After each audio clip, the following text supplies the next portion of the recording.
lleno de alegría porque sé que todo va a estar bien. En mi casa, en el auto, de camino a donde sea, entre todo lo que hay que hacer. Ya por nada me preocupo y me siento bien seguro porque cada día lo comienzo aquí en Ruta. En Ruta.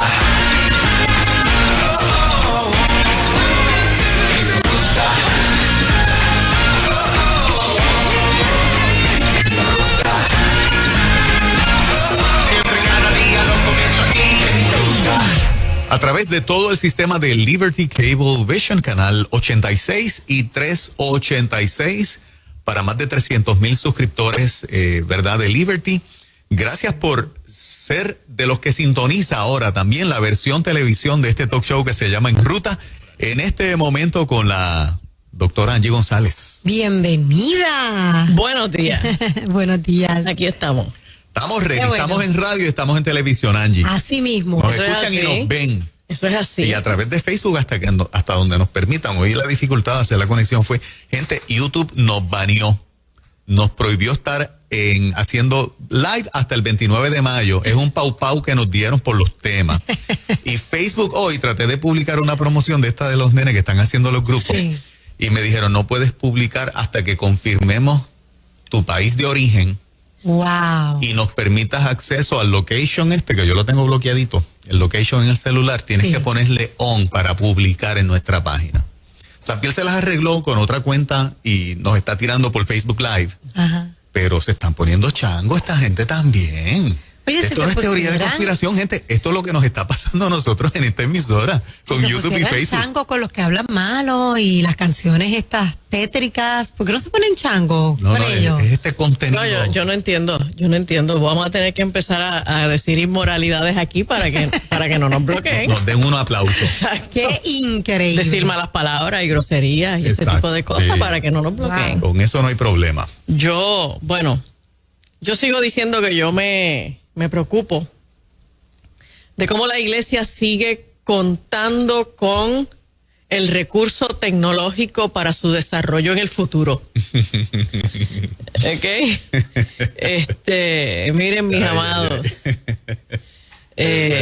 use la tecnología mientras dure. No nos va a durar mucho. Fortalezca las alternativas de contacto comunitario, presencial, y enseñe a su congregación a volver a leer una Biblia en papel. Porque la tecnología nos la van a quitar de las manos. De verdad, si los creyentes piensan que todos estos emporios tecnológicos se están desarrollando cada vez más para que el evangelio pueda llegar a todos los lugares del mundo. Es un chiste. Están bien equivocados. ¿Okay? Eso así. Bueno, quiero tocar un tema un poquito kinky hoy. Ajá. Para variar un poquito. Para variar. Sí. Cuéntanos, Angie, ¿qué traes? Mira, quiero hablar un poco de cómo podemos reconocer que la literatura que nosotros leemos acerca de sexualidad es saludable, es sana. En la libertad de expresión, en la que yo creo y defiendo, nosotros tenemos un issue bien importante y es la responsabilidad que tenemos de dentro de la gama de temas y alternativas para leer, para orientarnos, pues nosotros tenemos que poder discriminar qué cosa es verdad y qué cosa no lo es. Y eso es una responsabilidad personal, o sea, no podemos depender de unos mecanismos de censura que alegan que ellos tienen la capacidad para decidir qué cosa es verdad y qué cosa no es verdad. ¿Okay? Usted deme la información que yo me encargo de averiguar. ¿Okay? Y en la literatura sobre el tema de la sexualidad de pareja, hoy voy a ceñirme a la sexualidad de pareja. Pero les adelanto que la semana que viene voy a hablar de el tema de la sexualidad que se le enseña a los niños. ¿Cómo nosotros podemos definir que una literatura sobre el tema realmente nos está diciendo la verdad? ¿Ok? Y quiero hacer 7 preguntas que usted debe hacerse cuando usted lee algo acerca de sexualidad. Y estoy incluyendo la literatura con base cristiana. Hay veces que en la literatura que se identifica como literatura con base cristiana, lamentablemente encontramos información que de veras no es la más correcta, ¿ok? Lo primero que usted tiene que preguntarse es si esta literatura que usted está examinando con respecto a la sexualidad de la pareja responsabiliza por la infidelidad del cónyuge. ¿Okay? Hay mucha literatura y uno escucha mucho mensaje donde, pues, si tu cónyuge te fue infiel, pues entonces hay una responsabilidad de tu parte. Tú lo abandonaste o la abandonaste, no lo atendías adecuadamente, no eras suficientemente sensual, tu desempeño sexual no estaba al nivel de lo que tu cónyuge necesitaba, por lo tanto, hay unas cosas que recaen sobre tu responsabilidad que justifica o explica por qué tu cónyuge te fue infiel. ¿Okay? Y eso es falso. La infidelidad es una responsabilidad exclusiva del infiel. ¿Ok? Que mi matrimonio no anda bien en el área de la sexualidad o en el área de la comunicación, o ya ni siquiera nos miramos ni nos hablamos. Bueno, pues reconozca que usted tiene un problema en su matrimonio y busque ayuda, y en el peor de los casos, divórciese. Pero en un país como este, donde el divorcio es tan ágil, la infidelidad no se justifica. Si usted es infiel a su cónyuge, usted está decidiendo establecer una relación fuera del matrimonio. No es responsabilidad de su pareja. Lo segundo, esa literatura que usted está evaluando admite el uso de pornografía como parte de la relación. Lamentablemente hay mucha literatura en el tema de la sexualidad de pareja que recomienda el uso de la pornografía para darle chispa a la relación, para buscar pues ideas creativas, para salir de la monotonía. Y la realidad es que la ciencia consistentemente lo que nos demuestra es que el uso de la pornografía daña la relación de pareja. No solo el uso activo y presente actual de la pornografía. Personas que han sido usuarios de pornografía en el pasado tienen unos problemas en la sexualidad en el día de hoy, en la mayoría de los casos. Así que si usted en algún momento fue usuario de pornografía, le recomiendo dos cosas. Primero, busque ayuda para trabajar con lo que puedan ser los rezagos de el haber tenido un historial de uso de pornografía. Segundo, no traiga la pornografía a su relación matrimonial. Tercero, esa literatura sugiere que solo el varón tiene que lidiar con tentaciones o con necesidades sexuales. Un chiste. Sí. Otro chiste. Exacto. Hay mucha literatura que enfoca en que, wow, tú sabes, los hombres son débiles. Y yo escucho mucho esta justificación de los hombres con respecto a sus conductas sexuales fuera del matrimonio. Y la explicación es muy simple. Bueno, pues el hombre es hombre. Ajá. ¿Puedes profundizar un poquito más en el tema, por favor? ¿Me puedes dar alguna base científica? El hombre tiene una naturaleza sexual y la mujer también. La naturaleza sexual del hombre y la mujer les impulsa, les dirige a la búsqueda del erotismo, a la búsqueda de la actividad sexual de manera natural. Por lo tanto, tanto el hombre como la mujer tienen un interés sexual y pueden estar sujetos a tentaciones, a debilidades, a atracciones indebidas en el área de la sexualidad. Cuarto, esa literatura implica de alguna manera que los hombres tienen mayor interés y mayor necesidad de actividad sexual dentro del matrimonio. Pues, hay mucha literatura que enfoca en que el hombre tiene un interés en la sexualidad que supera al interés que tiene la mujer. Y eso es falso. Lo que pasa es que el hombre tiene un interés con un enfoque particular distinto al de la mujer y aborda la sexualidad de una manera distinta, pero ambos tienen interés en la sexualidad.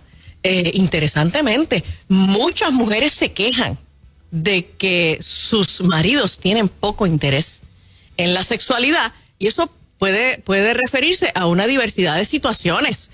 Si la mujer no tuviera interés en la sexualidad, pues el día que su marido no tiene interés, pues ellas serían felices. Sí, ay, qué bueno que a este se le apagó el interés. No, pero entonces ellas empiezan a quejarse. Mira, mi marido está apagadito, no tiene interés en la sexualidad, pero yo tengo interés, ¿ok? O sea, las mujeres pueden decir con honestidad, a mí me gusta mi marido, yo disfruto con mi marido, yo tengo interés en estar sexualmente con mi marido, ¿ok? 5. Esa literatura plantea que la sexualidad tiene como propósito principal el placer físico. Hay literatura en el área de la sexualidad que solo se enfoca en que la sexualidad es para ese momento en que nosotros buscamos placer físico. Y el grueso de esa literatura gira en torno a eso, apagando todo lo que tiene que ver con la complementariedad, con la comunicación, con el acompañamiento a lo largo de la vida, con la intimidad emocional. Y entonces, pues eso no es realmente un enfoque saludable de la sexualidad. 6. Esa literatura sugiere que la apariencia y la higiene es importante solo en la mujer. O sea, es importante que la mujer se mantenga fit. Tiene que estar bien atractiva, tiene que pintarse el pelo, tiene que hacerse las uñas, tiene que estar bonita. Pero pues este hombre, pues no importa si está desaliñado, si no se arregla la barba, si está barrigón. Pues los hombres son así, pero la mujer es importante.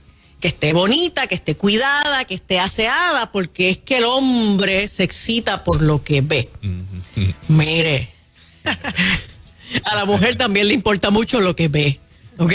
Así que, caballero, le voy a dar un consejo de amor. Si usted, agárrate, papá, que estás oyendo.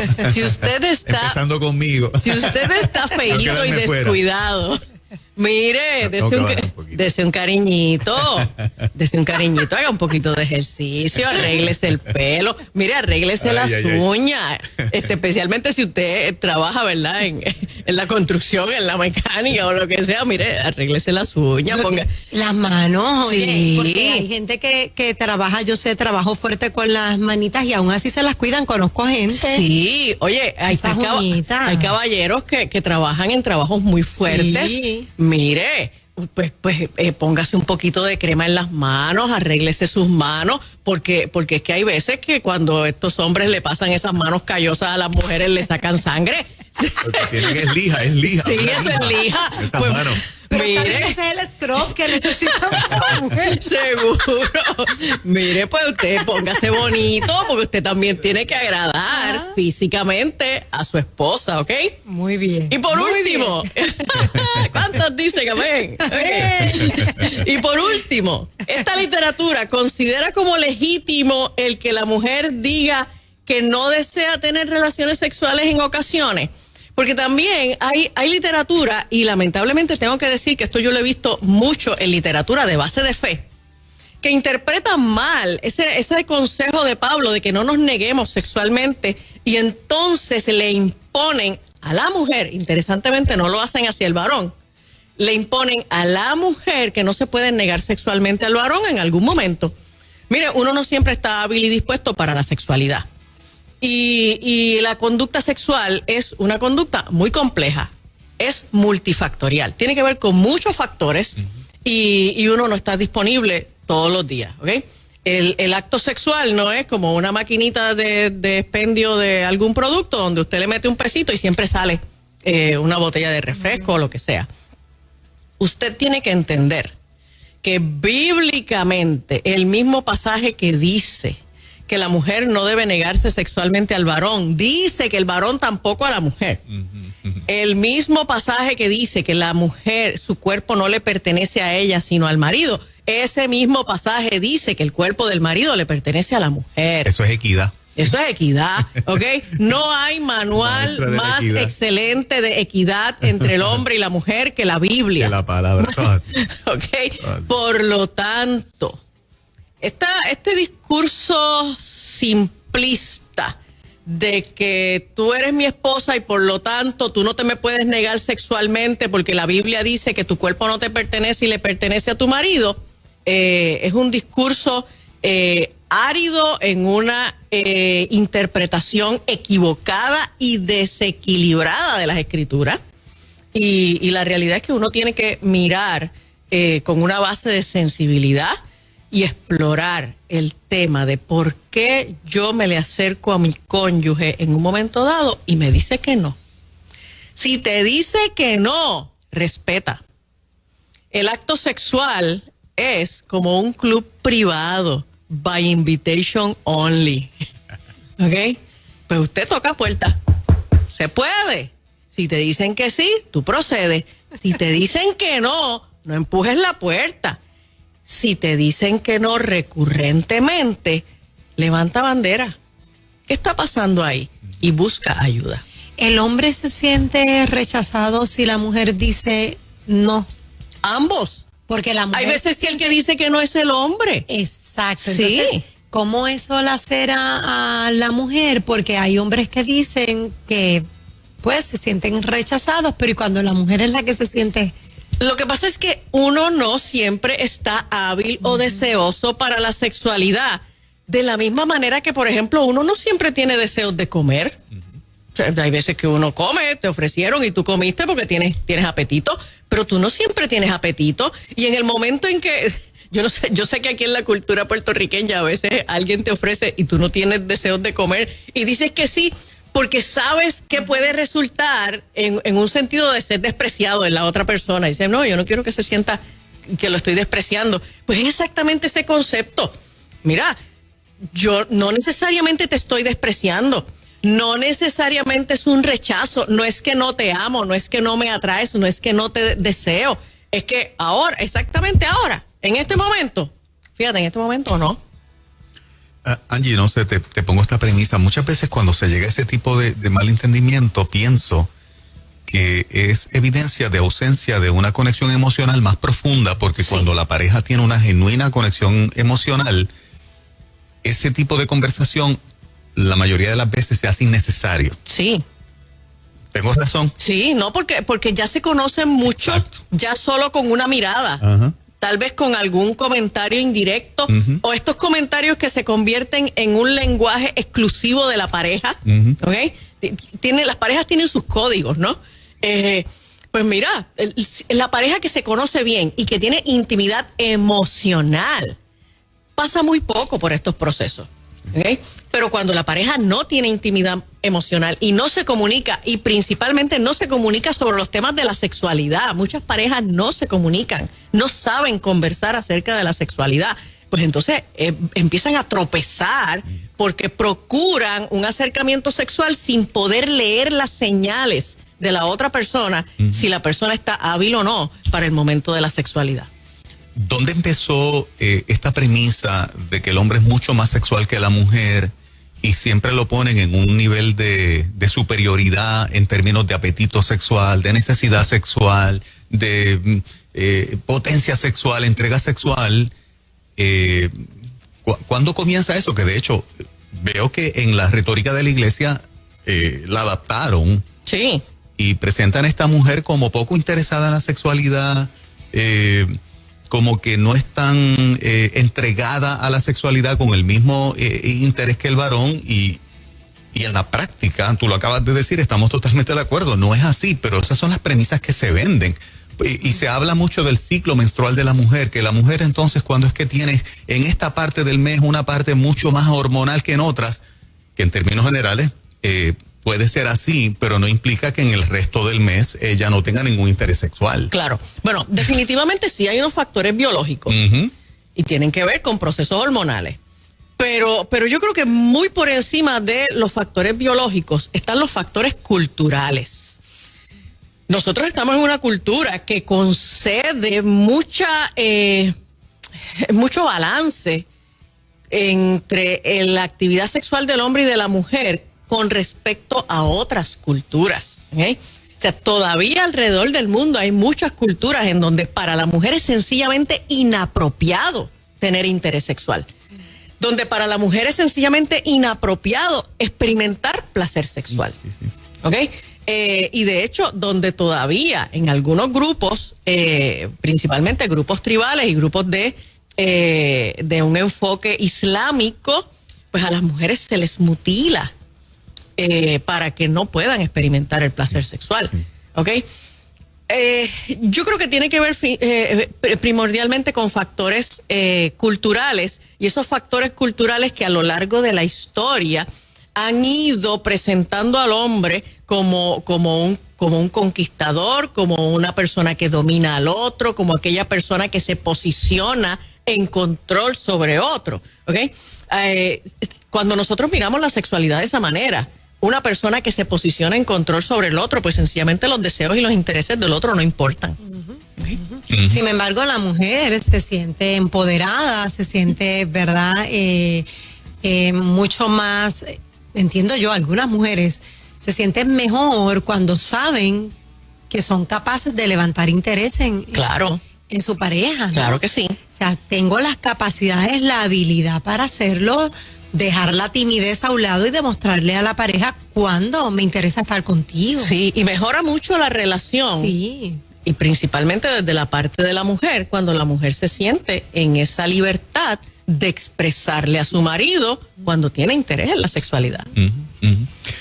Par de minutitos para preguntas y dudas con la doctora psicóloga Angie González en esta mañana. Quiero darte, ¿verdad?, esta oportunidad, que si te quedaste con alguna pregunta del tema que ya ha traído, 787-993-9700, 787-993-9700, o consejería en cualquier otra área que necesites, ¿verdad?, de parte de una psicóloga. En ruta, hola, buen día. Buenos días, Dios les bendiga a todos. Amén, adelante. Sí, estoy llamando. Y qué bueno, porque hace unos días como que estaba, Dios mío, necesito preguntar, necesito que alguien me oriente, y qué bueno que tocaron el tema.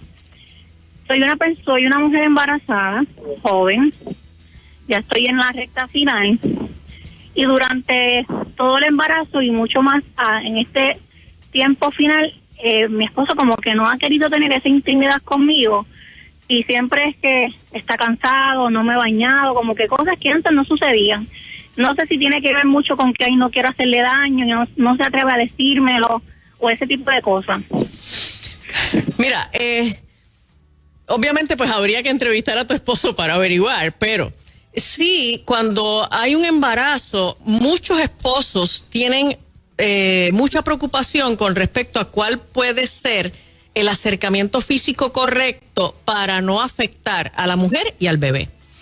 Esto es algo que hay que trabajarlo con los ginecólogos. Uno tiene que acercarse al ginecólogo, hablar con ellos y preguntar sobre detalles específicos de ese embarazo. No todos los embarazos son iguales, ¿ok? Por lo tanto, esto debe ser una consulta que se haga directamente al ginecólogo que está atendiendo ese embarazo. Ahora, la otra razón pudiera girar en torno a que los hombres durante el proceso de un nuevo nacimiento de un hijo experimentan unos niveles de estrés que resultan invisibles a lo largo del proceso, ¿ok? Durante el embarazo de una mujer, el gran ignorado, el gran invisible es ese hombre. Todas las atenciones son para esta mujer, tu barriguita, tus antojos, el baby shower, todo el mundo está pendiente de atender a esa mujer. Y al marido se le desatiende por completo. El marido es un invisible ahí al lado de ella, como si de veras él no tuviera nada que ver con ese embarazo, ¿ok? Y muchas veces los hombres se sienten solos, se sienten desatendidos, cargando con unos estresores grandes ante la expectativa de que aquí va a llegar un hijo mío, yo no sé si yo voy a poder manejar esto, los rollos económicos, y sencillamente a los hombres nadie los mira. En este proceso, ellos están muy estresados, y retenerse del interés sexual pudiera ser solamente una expresión de ese estrés y de esa tensión que están viviendo. Si al hombre no lo educan en esa dirección, va a ser casi natural pensar que en una etapa más avanzada del embarazo le puede hacer daño. Eso yo creo que el hombre lo piensa default. Sí. Por eso es que tiene que ser educado, y él tiene que exponer esa preocupación para ser educado. Sí, definitivamente. Ella no mencionó si dialogaron, ¿verdad? Si le ha preguntado. No, ella no mencionó. Ella no mencionó si lo han hablado, pero es importante que lo trabajen. Muchas parejas tienen ciertos niveles de distanciamiento durante el embarazo, ¿ok? Un poquito más adelante, tan pronto nazca el bebé, entonces la mujer va a pasar a las filas de este hombre, también va a ser ignorada, todas las miradas van a estar sobre el bebé, y entonces esta mujer puede tener unos estresores y unas necesidades emocionales que no se van a estar supliendo porque todo el mundo está pendiente del bebé. Exacto. ¿Okay? ¿Tenemos una más?